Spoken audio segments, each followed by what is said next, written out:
কালীপুজোর রাতে একাধিক চুরি রাজ্যে। রোববার রাতে আমতলী থানার উত্তমভক্ত চৌমুহনী এলাকার একটি বাড়িতে দুঃসাহসিক চুরি হয়।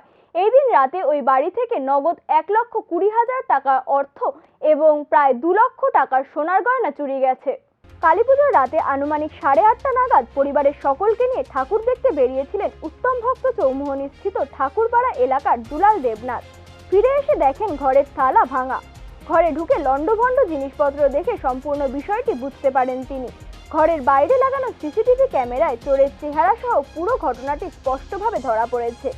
বাড়ি ফিরে সম্পূর্ণ বিষয়টি বুঝতে পেরে এবং সিসিটিভি ফুটেজ দেখে আমতলী থানায় খবর দেন তিনি।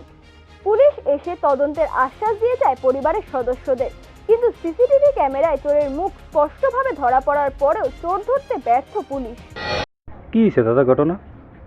কালকে রাতে আমরা 8:30টার দিকে একটু কালী পূজা হইতো বোন আসলাম, কালী বলতে গেছিলাম।